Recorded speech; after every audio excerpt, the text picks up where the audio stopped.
Abra sua Bíblia, Salmo 125. Nós vamos continuar a nossa romagem nos salmos de romagem, a nossa peregrinação nos cânticos de peregrinação.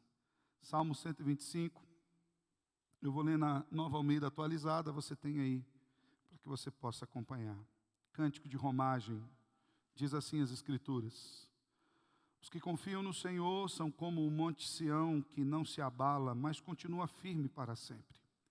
Como em volta de Jerusalém estão os montes, assim o Senhor está ao redor do seu povo, desde agora e para sempre. O cetro dos ímpios não permanecerá na terra dos justos, para que os justos não comecem a praticar a iniquidade. Faze o bem, Senhor, aos bons e os retos de coração. Quanto aos que se desviam para caminhos tortuosos, o Senhor os levará juntamente com os malfeitores. Paz sobre Israel. Vamos orar. Só temos que te louvar, Senhor, por essa manhã, onde nós já pudemos nos reunir aqui para a escola bíblica dominical. Senhor, como foi bom, cada aluno na sua sala, com seus professores, ainda que estejamos limitados, ó Deus, pela questão do distanciamento social, nós exaltamos o Teu nome por podermos nos reunir, por podermos nos ajuntar aqui em torno da Tua palavra e aprendermos mais das Escrituras. Quero lhe pedir, Deus, que em nome de Jesus, essa oportunidade continue sempre presente, que nós não abramos mão disso e que nós aprendamos mais do Senhor. Também te exaltamos pelos momentos que já passamos aqui nesse culto, cantando ao Senhor, ofertando ao Senhor os nossos dízimos, as nossas ofertas, devolvendo em louvor e adoração. Também, Deus, já lemos a Tua palavra e agora nós queremos lhe pedir que por misericórdia e graça o Senhor venha falar conosco, edifique a nossa vida, edifique o nosso coração nas Escrituras. Nós precisamos, Senhor, que o Teu Espírito Santo mova-nos ao entendimento da Tua palavra e nos fortaleça na Tua palavra. Por isso, Deus, enquanto estivermos aqui meditando nas Escrituras, que o mover sobrenatural do Senhor esteja sobre a igreja, não apenas reunida aqui, aqueles irmãos que estão acompanhando em casa, que o mover do Espírito de Deus esteja sobre nós, ao lermos e meditarmos na Tua palavra. É assim que nós oramos, em Cristo Jesus. Amém. Louvado seja Deus. Irmãos, é importante a gente sempre lembrar do que nós estamos falando aqui. Nós estamos pregando num conjunto de 15 salmos, conhecidos como salmos de romagem. Salmos esses que o povo de Israel cantava e declamava enquanto subia as suas peregrinações anuais para Jerusalém. Pelo menos 3 vezes ao ano. Eles faziam isso na época da Páscoa, na época dos tabernáculos e na festa de Pentecostes. Alguns comentaristas e estudiosos bíblicos dividem esses 15 salmos em 5 grupos de 3, que eles chamam de 5 trilogias, onde cada uma dessas trilogias tem um assunto estanque que é vencido nelas. Eles começam e terminam esses assuntos dentro dessa trilogia. Nós já estudamos toda a primeira trilogia e hoje nós estamos terminando a segunda trilogia. A primeira trilogia dos Salmos, eles tratam da subida, da ida do povo, saindo das suas casas e indo para Jerusalém, adorar e bendizer ao Senhor. Começando no Salmo 120, terminando no 122. Começa uma jornada em angústias, no meio de sofrimentos, onde os malfeitores falam mal do povo de Deus. A jornada se desenvolve no meio do deserto, num caminho que é inóspito, mas o Senhor é a segurança, e eles elevam os olhos para os montes e entendem que o socorro vem do Senhor. E essa caminhada, essa subida, termina gloriosamente às portas de Jerusalém. Quando o salmista diz: os meus pés pararam às tuas portas, ó Jerusalém. E ele adora o Senhor ali. Então eles já saíram das suas casas, foram à adoração, sabem da chegada em Jerusalém. Em Jerusalém eles recebem a visão do Senhor, entendendo que Deus é muito maior do que as 4 paredes do templo, e nada pode o deter. E eles entendem que a misericórdia que eles precisam, que eles almejam, vem dos céus. E o salmista diz: a Ti que habita nos céus, eu elevo os meus olhos. Semana passada, no 2º salmo dessa segunda trilogia, ou o 5º salmo do sermão, nós falamos da segurança e do livramento de Deus ao nosso lado. Então, é mais uma caminhada na fé. A primeira subindo para Jerusalém, agora exercitando a fé do Deus do templo de Jerusalém. Então, esse Deus, ele habita dos céus, vai além do templo, ele é segurança, ele é livramento. Se não fora o Senhor que esteve ao nosso lado, Israel que o diga. E essa segunda trilogia termina de maneira maravilhosa, nos mostrando a confiança que nós devemos ter nesse Deus. É o Deus que nos guarda na caminhada. É o Deus que nos leva seguros a Jerusalém. É o Deus que se revela amoroso a nós e derrama sobre nós uma misericórdia que vem dos céus. É um Deus que está ao nosso lado o tempo todo, nos protegendo e nos livrando. É o Deus em quem nós devemos confiar. E é exatamente isso que nós vamos ver hoje. Como nós devemos manter uma postura de confiança nesse Deus, uma vez que nós já o conhecemos. Nós sabemos quem é Deus, já temos experimentado de Deus nas nossas vidas. Mais uma vez nós vemos um salmo que se desenha num contexto de aflição, mas num contexto de aflição onde o povo de Deus é convidado a confiar no Senhor que governa sobre todas as coisas. E essa é a realidade que nós vamos ver hoje. Como se comportam aqueles que confiam no Senhor. Irmãos, talvez um dos nossos grandes desafios no que se refere à fé cristã seja o desafio de transportar todo o conhecimento bíblico e teológico que nós recebemos nas igrejas, ao final de semana, você lendo a Bíblia em casa, na escola bíblica, no culto, o desafio de transportar para a nossa vida diária. Como eu vou lidar com isso no dia a dia? O que essa palavra pregada tem a ver com a minha segunda-feira? O que essa palavra pregada tem a ver com o meu relacionamento familiar? O que essa palavra pregada tem a ver com a minha vida diária, quando eu saio das 4 paredes do templo e vou caminhar na minha vida fora? Quando a minha peregrinação não se dá apenas nesse ambiente que eu chamo de ambiente seguro, ambiente controlado. Aqui você pode levantar as mãos, orar ao Senhor, cantar ao Senhor, para louvar ao Senhor, para ler. Aqui você pode abrir a Bíblia, ler, tem canções, ministério de música ajudando. Mas como eu transporto isso para a minha vida diária, para além das portas dessa igreja? Não se engane, muitos de nós já enfrentam conflitos ao passar daquele portão ali para fora. Muitos de nós saem daqui e vão ter que lidar com famílias que estão passando por crises. Muitos de nós saem dali para fora e dá aquela respirada funda, tipo assim, vamos lá, Senhor. Temos uma semana toda pela frente, agora eu preciso que essa palavra aí me sustente, Senhor. Então, o desafio aqui é de nós trazermos para o nosso dia a dia aquilo que temos aprendido do Senhor. E falando em específico desse texto de hoje, do Salmo 125, nós vamos ver algumas verdades acerca daqueles que confiam no Senhor, acerca da minha vida, acerca da sua vida, acerca da vida da igreja. E a primeira dessas verdades é que os que confiam no Senhor não se abalam. Espera aí, pastor, parece que a coisa não fecha, a coisa não bate. Como assim não se abala? O senhor não acabou de dizer que muitas vezes nós saímos para fora do portão da igreja, dá até um sobressalto no coração.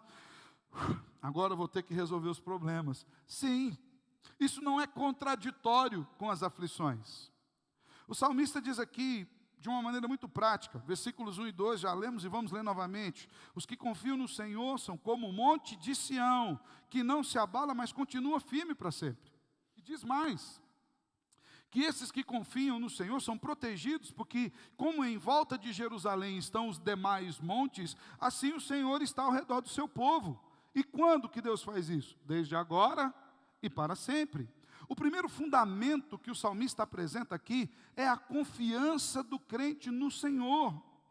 E quem são aqueles que confiam no Senhor? Versículo 3 e 4 deixa bem claro. São aqueles que são retos, são os justos, são os bons, são aqueles que tiveram a vida transformada por Cristo Jesus. A ideia do salmista aqui é que aqueles que vão confiar no Senhor são aqueles que tiveram o coração alcançado, atingido, transformado pelo Senhor. A confiança em Deus é muito mais do que saber que Deus existe. A confiança implica em pautarmos a nossa vida, as nossas escolhas pela palavra de Deus. Isso é confiança. A confiança é saber que a palavra de Deus é o correto, é acreditar que aquilo que Deus tem para nós é mais elevado do que aquilo que nós mesmos temos para nós, ou aquilo que a cultura, que os nossos dias, que o século sugerem para nós. Então o salmista, quando ele trata de confiança em Deus, ele está partindo de um pressuposto de pessoas que conhecem a Deus. Dificilmente nós confiamos andar por caminhos que nós também não conhecemos. A ideia do salmista é que aqueles que confiam em Deus, conhecem a Deus. E esses que têm confiança em Deus, são comparados ao Monte Sião. E ele usa essa figura aqui, ela é bastante importante e interessante a nós. A questão aqui não é a imponência do Monte Sião. Aqui não é nem um Everest ou Ararat. Ele não é um dos montes mais elevados, maiores, mais famosos. Não obstante, a cidade de Jerusalém está lá. Sião, a cidade santa de Deus, está lá. Mas esse monte, ele é um monte no meio de tantos outros montes. Então não é a importância do monte, mas o fato de que naquele monte onde Jerusalém está, naquele monte onde o Senhor habita, por assim dizer, ele é inabalável, porque Deus cuida dele. Então aqueles que confiam do Senhor são assim.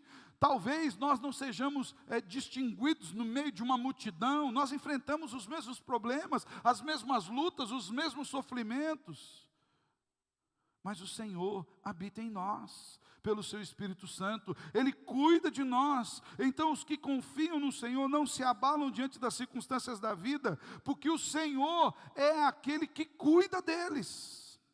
Ao mesmo tempo que o Monte Sião não tinha nada assim de especial entre os outros montes, ele é o único monte onde estava edificada a cidade de Deus, o templo do Senhor. A ideia aqui é que aqueles que confiam no Senhor são a habitação de Deus. Deus habita neles, Deus os fortalece, Deus os guarda, Deus está com eles o tempo todo. Eu gosto muito de uma frase de um pastor inglês, Oswald Chambers, pastor antigo, já morreu. Ele falava o seguinte: Deus não apenas quer que nós sejamos salvos, mas Deus garante a nossa salvação quando Ele coloca o seu Espírito Santo para habitar em nós.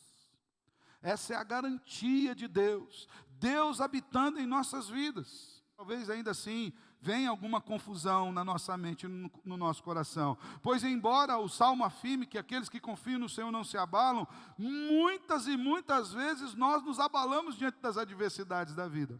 A dor, as perdas, o sofrimento, a enfermidade, o luto. Como então coadunar essas duas verdades?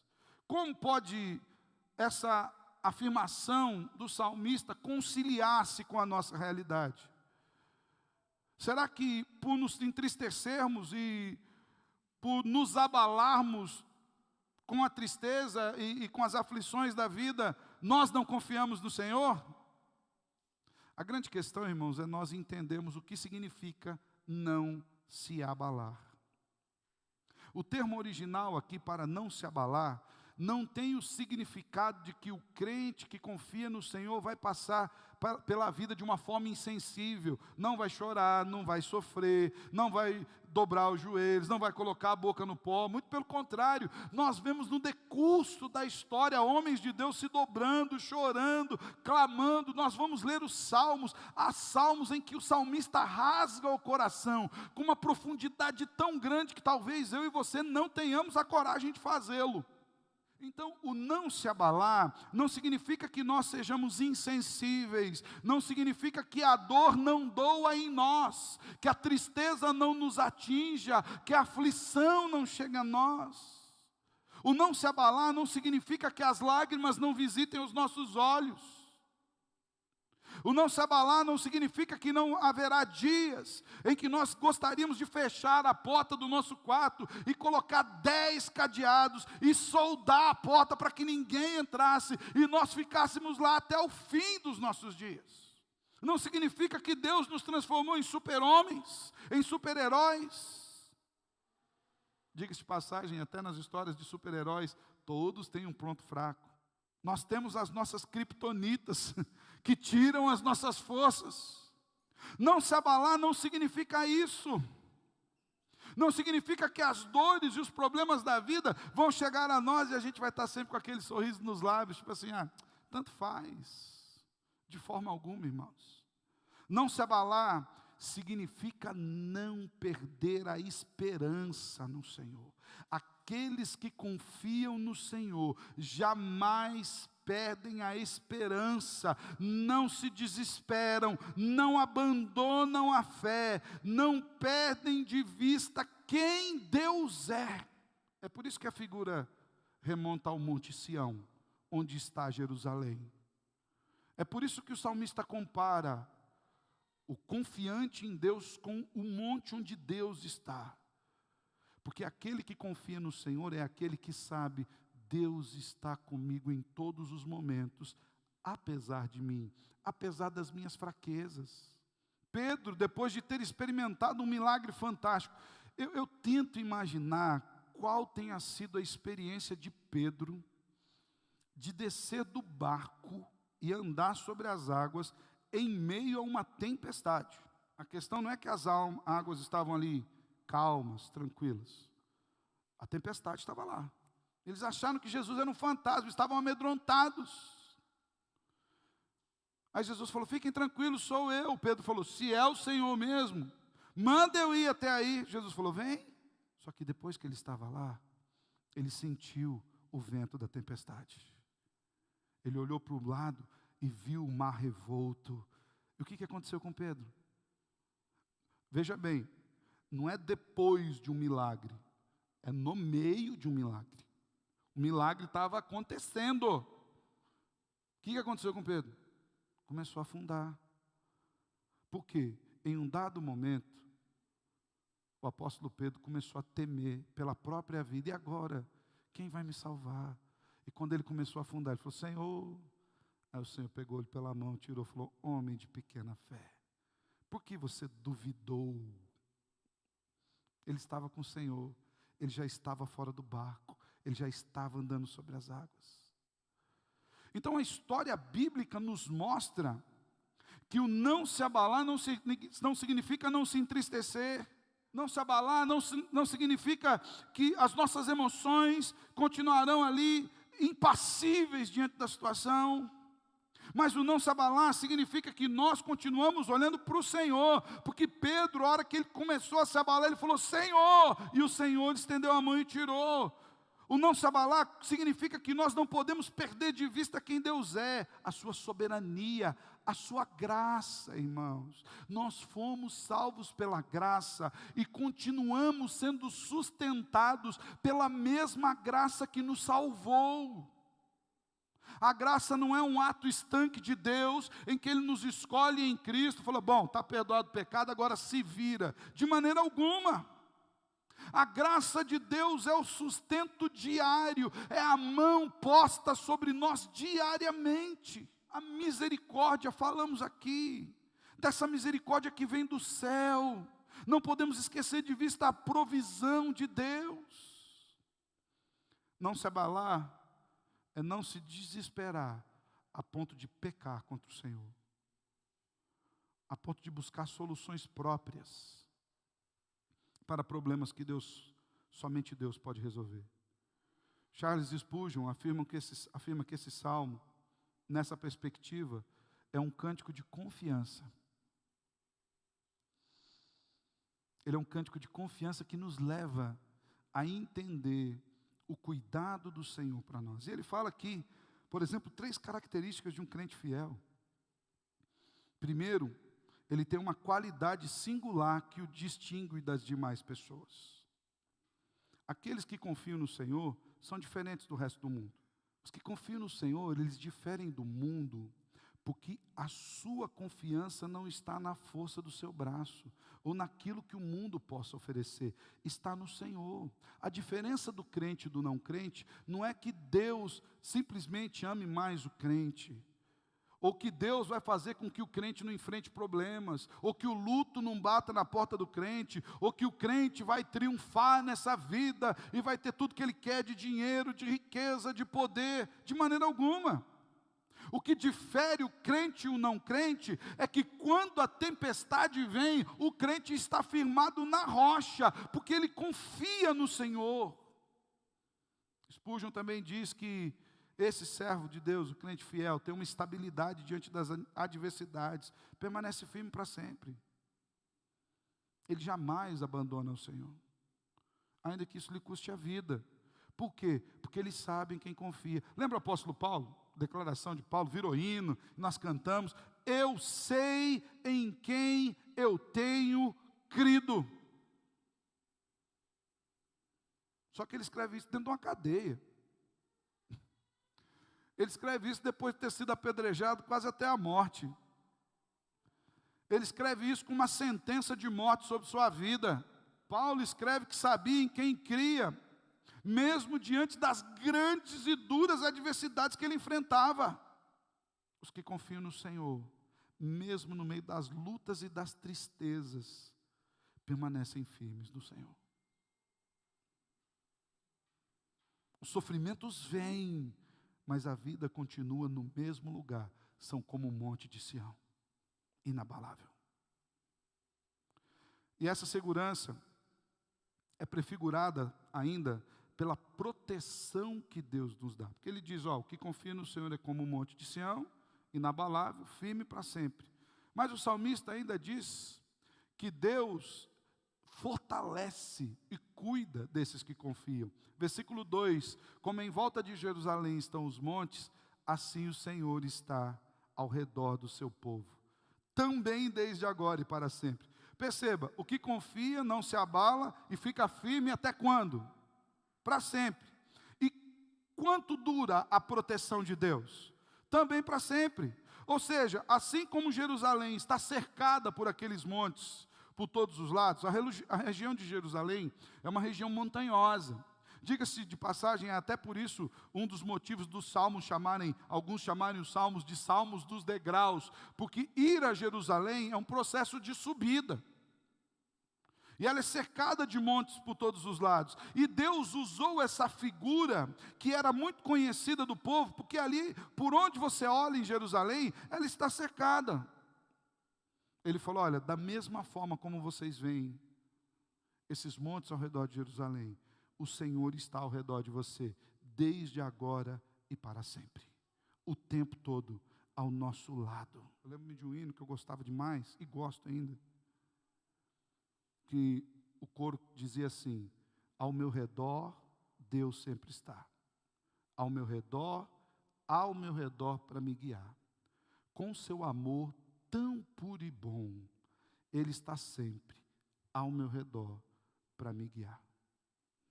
Deus está ao nosso redor, nos protegendo.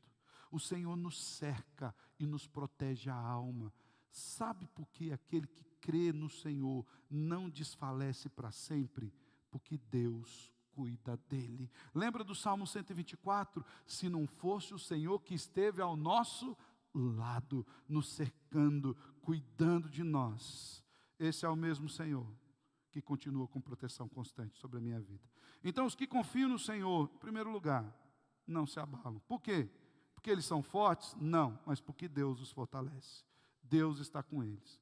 Deus colocou o Espírito Santo na nossa vida para confirmar a salvação. Ele selou. Quando você vê na Bíblia que nós fomos selados, o selo ele tem ali 3 distinções e 3 aplicações. A primeira delas é origem. Então, quando nós somos selados por Deus, Deus está dizendo, vocês estão vindo da minha parte mesmo. Fui eu que os salvei desde antes da eternidade. Segunda questão do selo é destino. Então, está selado, vai para o lugar desejado, que é o céu.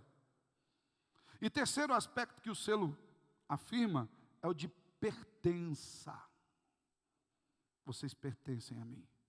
O selo é a assinatura do Pai, dizendo que nós somos dele e ninguém pode nos tirar das suas mãos. Os que confiam no Senhor não se abalam. Segunda verdade, os que confiam no Senhor são guardados da impiedade. Mais uma vez é importante nós lembrarmos que o contexto em que o Salmo é escrito, ele se desenvolve no meio de um mundo mau, onde o povo estava sofrendo opressão, onde o povo estava com a alma abalada diante das adversidades.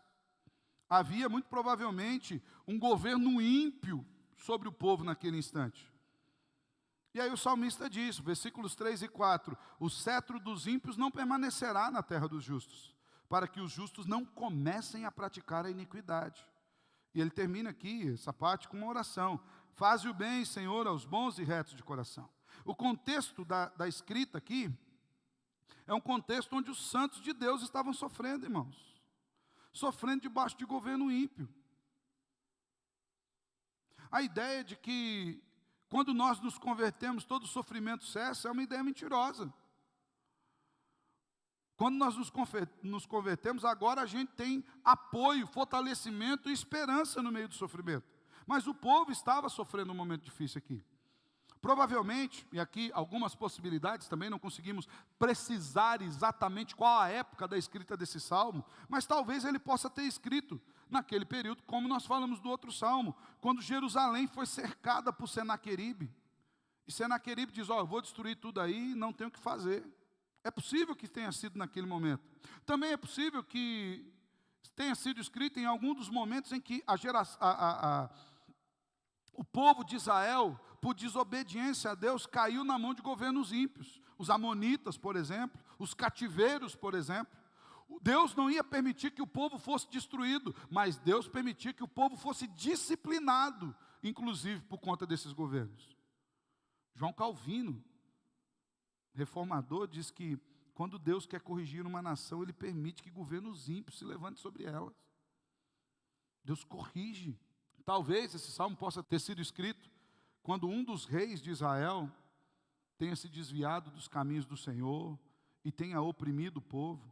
Independente de qual seja o problema, perceba que o contexto é de tristeza, o contexto é de medo, o contexto é de opressão, o contexto é de perseguição, mas mesmo em um momento difícil, como retratado pelo salmista, onde os ímpios tentam se levantar, onde eles estão governando e oprimindo o povo, o salmista é enfático em afirmar o cuidado de Deus preservando o seu povo. Versículo 3, ele começa dizendo, olha, o cetro dos ímpios não vai permanecer na terra dos justos.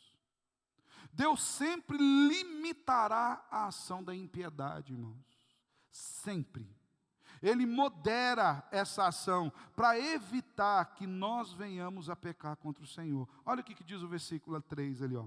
O cetro não permanecerá na terra dos justos, para que o justo não comece a praticar a iniquidade. Deus põe um limite para que nós não venhamos a pecar contra Deus. Ainda que passemos por um tempo de opressão nesse mundo, o Senhor destruirá a ação maligna. Deus não vai permitir que o seu povo venha se distanciar dele. Deus tem o tempo certo, a hora certa. O profeta Jeremias, o Senhor disse, escreve lá para o povo, que foi para o cativeiro. O povo estava desesperado, batendo cabeça. Eles procuravam alguém que dissesse para eles, que trouxesse uma revelação. Igual hoje, né? O povo não quer saber de Bíblia, fica procurando gente para dar revelação. Revela para mim, irmão, quer revelar, vai num foto. Está até fechando as fotos aí. Nem a revelação do foto mais vai ter. O povo fazia isso, corria atrás de adivinhadores. O que o Senhor diz para eles? Jeremias 29.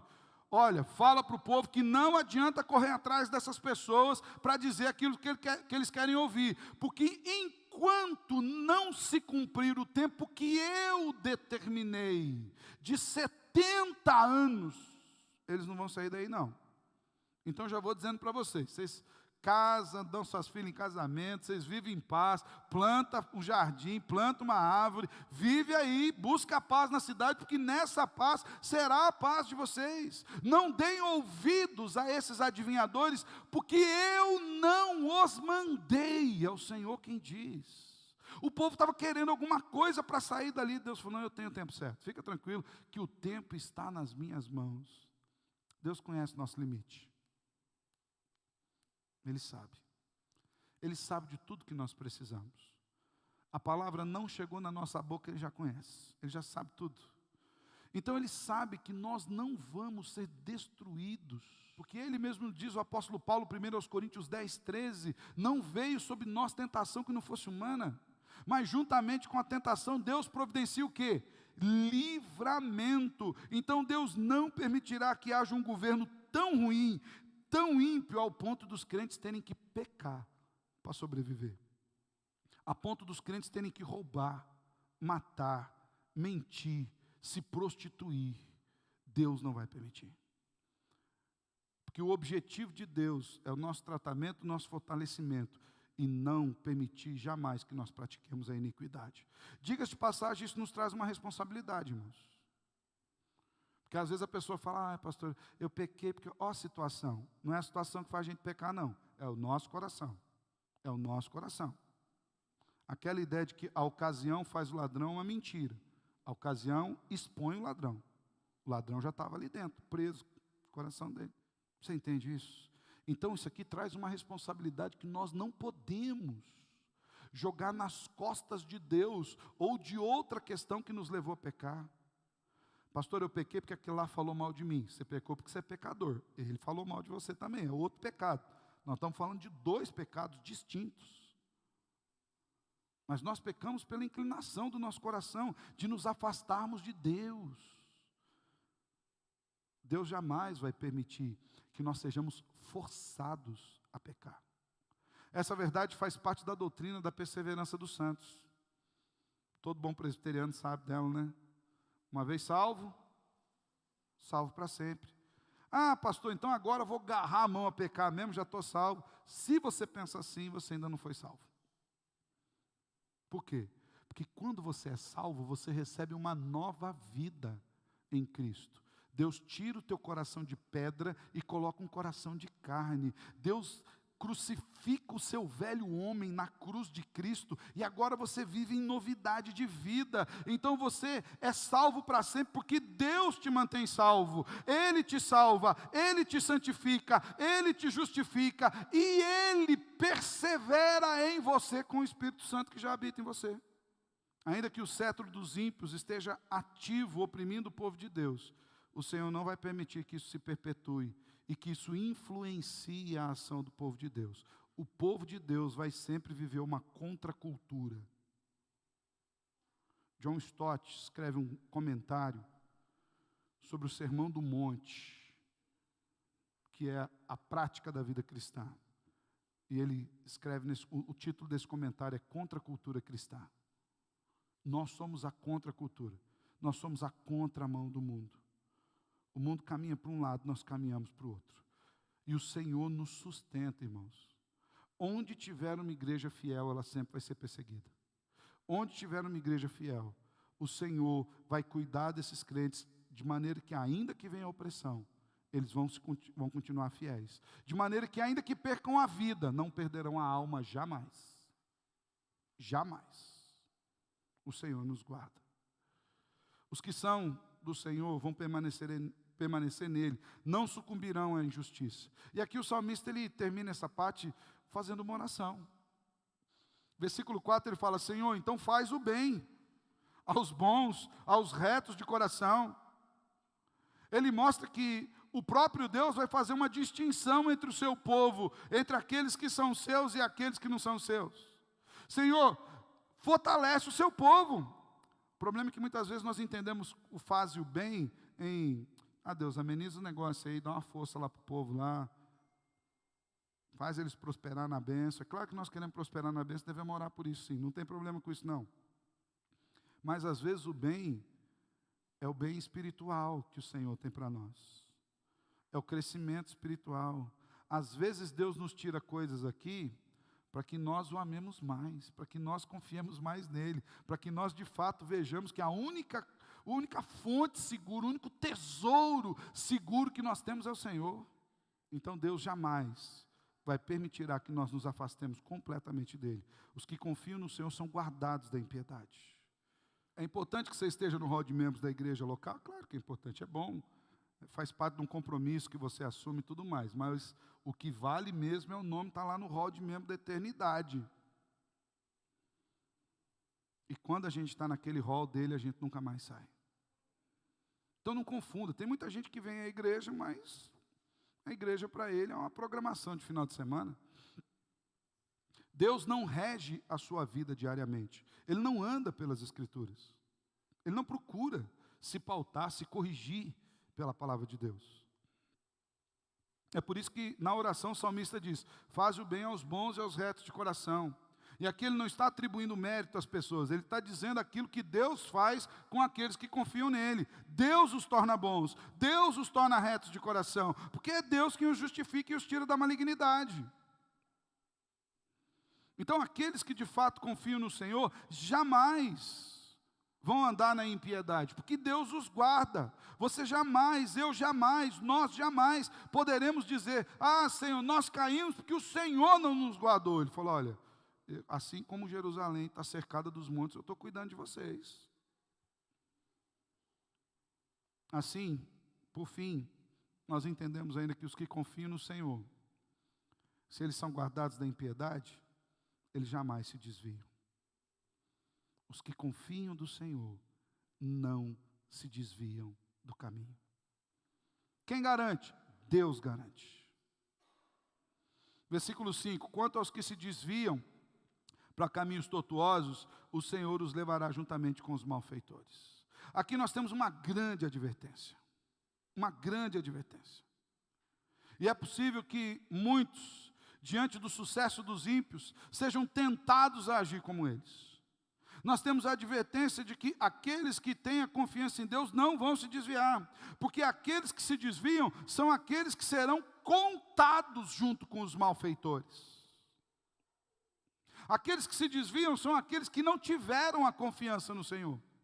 Aqueles que se desviam são aqueles que tiraram os olhos de fitar o Salvador, perderam a esperança, porque confiaram em outras coisas. Nós não podemos ser guiados pelo sucesso dos ímpios. Abra sua Bíblia no Salmo 37, do 1 a 7, e depois o 39 e o 40.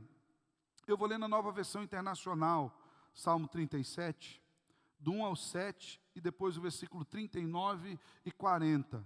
Olha a advertência que Davi traz nesse salmo. Não se aborreça por causa dos homens maus e não tenha inveja dos perversos, pois como o capim logo secarão, como a relva verde logo murcharão. Confie no Senhor e faça o bem. Assim você habitará na terra e desfrutará segurança. Deleite-se no Senhor, e Ele atenderá aos desejos do seu coração. Entregue o seu caminho ao Senhor, confia nele, e Ele agirá. E Ele deixará claro como a alvorada que você é justo, e como o sol do meio-dia que você é inocente. Descanse no Senhor e aguarde por Ele com paciência. Não se aborreça com o sucesso dos outros, nem com aqueles que maquinam o mal. E ainda versículos 39 e 40, o final do Salmo diz assim: do Senhor vem a salvação dos justos, Ele é a sua fortaleza na hora da adversidade. O Senhor os ajuda e os livra, Ele os livra dos ímpios e os salva, porque nele se refugiam. Aqueles que confiam no Senhor não se desviam, porque o olhar deles não está na mão da impiedade, nem no sucesso do ímpio. Eles estão com os olhos no Senhor. Por isso o salmista apresenta o desviar-se do caminho como sendo uma ação contrária à confiança. Quem se desvia do caminho? Quem não confiou em Deus. Quem colocou a confiança nos homens. Quem colocou a confiança na placa da igreja. Quem colocou a confiança no pastor, na liderança. Esses se desviam. Agora, aquele que está com o Senhor, ele não apenas tem a certeza da proteção do Senhor, mas ele tem o socorro do Senhor, o livramento do Senhor sempre presente. Quem se desvia do caminho é porque não confiou que aquele caminho fosse o melhor. Quem se desvia da fé para caminhos tortuosos, em específico aqui por conta da influência pecaminosa dos ímpios, é porque ele teve prazer no caminho do ímpio. É porque ele olhou para o caminho do ímpio e ele falou: rapaz, olha aqui, eu aqui no caminho do Senhor, estou com os meus sofrimentos. O negócio é me entregar à impiedade. Os que se desviam do Senhor são aqueles que não confiaram a Ele as suas vidas. É por isso que o salmista está dizendo, olha, quanto aos que se desviam, ou seja, eu não estou falando desses. Eu estou falando dos que confiam, porque aqueles que se desviam, aqueles que não confiaram, aqueles que não depositaram as vidas nas mãos do Senhor, eles serão levados, contados juntamente com os malfeitores. Serão condenados, serão castigados. Por quê? Porque não confiaram na mão do Senhor. Esses são os que não confiaram na palavra. Esses são os que não confiaram na verdade. Esses são os que não resolveram pautar as suas vidas pelas Escrituras. Esses não acreditaram que os caminhos propostos por Deus são os melhores caminhos pelos quais nós devemos caminhar. E aqui, o salmista termina com uma oração muito interessante. Porque ele apresenta nos primeiros versículos os que confiam. No final ele faz uma advertência e fala, olha, esses daqui não confiaram. Mas ele pede que o Senhor continue guardando o seu povo. Ele diz, paz sobre Israel. Senhor, na nossa caminhada, na nossa peregrinação, seremos afligidos. Somos chamados a confiar no Senhor, na certeza de que o Senhor habita em nós com o seu Espírito, de que o Senhor nos guarda e nos cerca, de que o Senhor limitará a ação da impiedade. E que talvez nós vejamos no nosso meio pessoas que não confiaram e se desviam do Senhor.